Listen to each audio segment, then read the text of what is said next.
నమస్తే, welcome to Suman TV. Rayachoti, Annamayya district. ఇప్పుడు మనం లక్కిరెడ్డిపల్లిలో ఉన్నాం. తెలుగు ఇండియన్ ఐడల్ ప్రోగ్రామ్ లో లక్ష్మీదేవి గారు బహుమతి కూడా పొందారు. అదే కాకుండా గోల్డెన్ ఛాన్సలర్ పవన్ కళ్యాణ్ గారి మూవీలో ఒక పాట పాడే అవకాశం పొందారు. ఇప్పుడు పల్లెలో ఉన్నాము, వాళ్ళ ఇంటి ముందు ఉన్నాము. ఒకసారి వెళ్ళి ఆమెతో మాట్లాడదాం.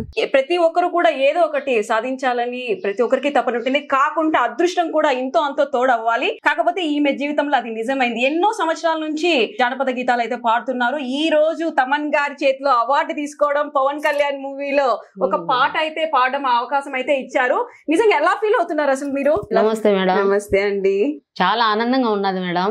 నేను ఇన్ని సంవత్సరాల నిరీక్షణ ఈనాటికి నాకు ఈ కళ ఫలించిందంటే నేను మాత్రం చాలా ఆనందంగా అద్భుతంగా ఉన్నది మేడం. నాకు ఎట్లా అద్భుతం అమ్మా.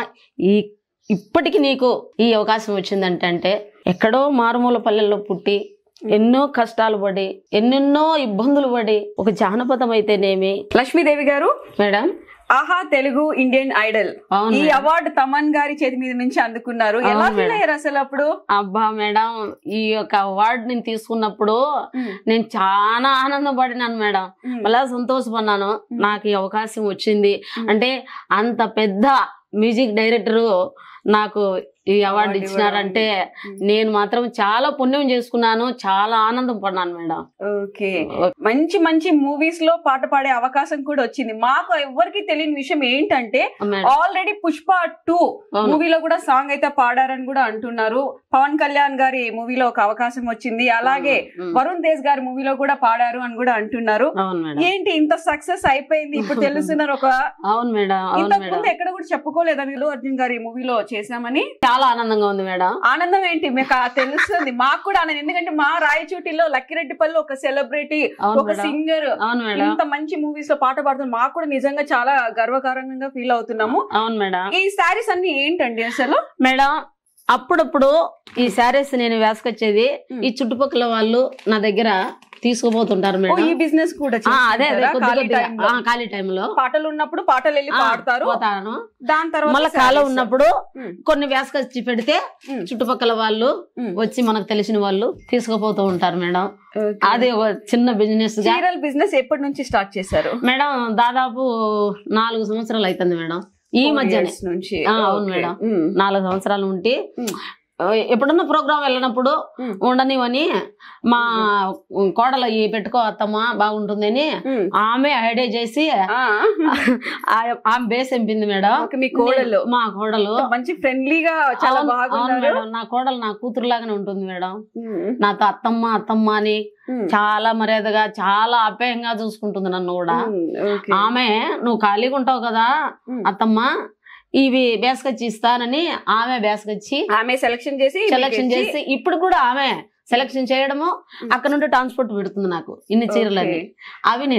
అవి నేను అమ్ముకుంటూ ఎవరికన్నా తెలిసిన వాళ్ళు వస్తారు తీసుకుంటారు. వాళ్ళ నామలక్ష్మి సాంగ్స్ ఉన్నప్పుడు సాంగ్స్, ఖాళీగా ఉన్నప్పుడు శారీ బిజినెస్ కూడా చేస్తున్నారు. ఇదైతే వాళ్ళ హోమ్. ఒకసారి ఈ సామాన్లు అన్ని కూడా ఇన్ని కడగడానికి మీకు ఓపిక ఎలా? అది మన సంసారం కదా. కరెక్టే. మీరు ఇంత బిజీ షెడ్యూల్డ్ లో ఎంత బిజీనా, ఎంత రాజైనా ఇంటికి ఇల్లాలే, తల్లికి కొడుకే. ఎంత భారీ బిజినెస్, ఎంత ఉద్యోగస్తురాలైనా ఇంటికి మాత్రము భర్తకు పిల్లలకు తప్పకుండా సంసారం చేసి ఫుడ్ చేసి పెట్టాల్సిందే కదా మేడం. చాలా అరుదుగా ఉంది. ఇప్పుడు ఏంటంటే సామాన్లు దుమ్ము పడతాయని ప్యాక్ చేసేస్తున్నారు. కానీ మీరు ఎంతో చక్కగా ఎంత మెరుస్తున్నాయి సామాన్లన్నీ కూడా. అవును మేడం, చాలా బాగుంది లక్ష్మి గారు. అవునమ్మా, దేవుని గుడి ఇక్కడ చిన్నది దేవుని గుడి చాలా ముచ్చటగా ఉంది. అవును అవును. పూజ అంతా కానీ ఇచ్చేస్తారు దేవుడు. మేడం, ఇదే మా వంటగది మేడం. ఇది మా చిన్న వంటగది మేడం. చాలా ముచ్చటగా ముద్దుగా బొమ్మరిల్లు లాగా ఉంది. Okay madam, thank you madam. అయిపోయిందా వంటలన్నీ? అయిపోయినాయి మేడం. నేను కూడా తినేసేసింది. అంతే, తినడం కడిగేయడం ఎత్తి ఆ పక్క పెట్టేయడం.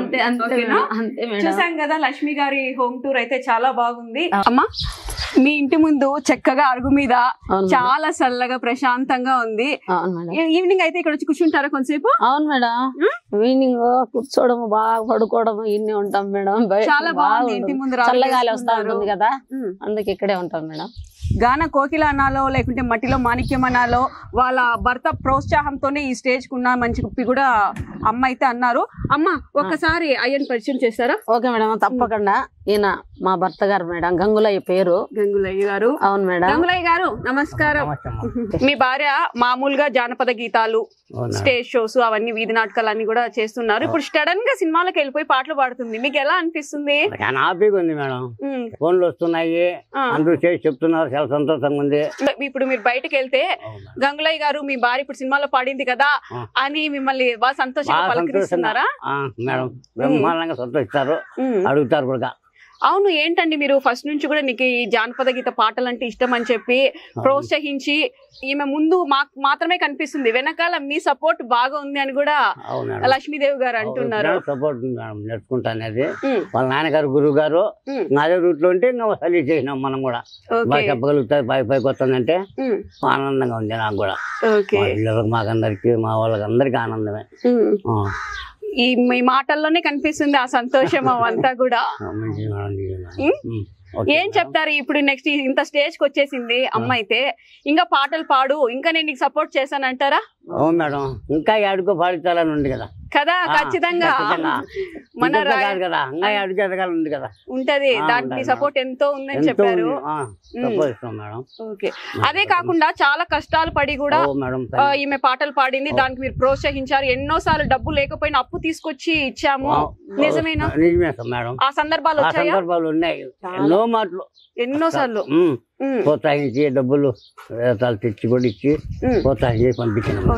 ఎవరైనా ఎందుకు ఆడమనిషి అందుకు మేము మాట్లాడని అనుకోవడం లేదు, ఎవరైనా నేర్పించే వాళ్ళు ఉంటారు కదా కూడా అన్నారా? అన్నారు కూడా, మేము అవన్నీ లెక్క చేయలే. చూసారా, మీరు ఇంత స్ట్రాంగ్ గా ఉన్నారు కాబట్టి ఇప్పుడు ఈమె ఒక మంచి స్టేజ్ కి అయితే వచ్చింది. మిమ్మల్ని ఆదర్శంగా తీసుకుంటే నిజంగా చాలా మంది ఆడవాళ్ళు కూడా ఇంకా మంచి స్టేజ్ కి, మంచి పొజిషన్ కూడా వెళ్తారు. ఇంత మంచి పాటలు పాడుతూ జనాలకి కూడా అలరిస్తూ, కళ అనేది చనిపోకుండా దాన్ని ఇంకా గ్రోత్ చేస్తూ ఇంకా 10 మందికి నేర్పిస్తారా మీరు? మేడం, వస్తే అందరికి కూడా నేర్పిస్తా. నాలాంటి వాళ్ళు ఇంకా తయారు కావాలి కదా, నాతోనే పోకూడదు కదా, ఇంకా నేర్చుకుంటే వాళ్ళ జీవనాధారం కలుపుకుంటూ బ్రతుకుతారు కదా ఈ యొక్క సమాజంలో. ఖచ్చితంగా. కాబట్టి నేనైతే మాత్రం వచ్చిన వాళ్ళకి మాత్రం తప్పకుండా నేర్పిస్తాను. నేర్పిస్తారా? అవును. సుమన్ టీవీ గారికి ధన్యవాదాలు. ధన్యవాదాలండి.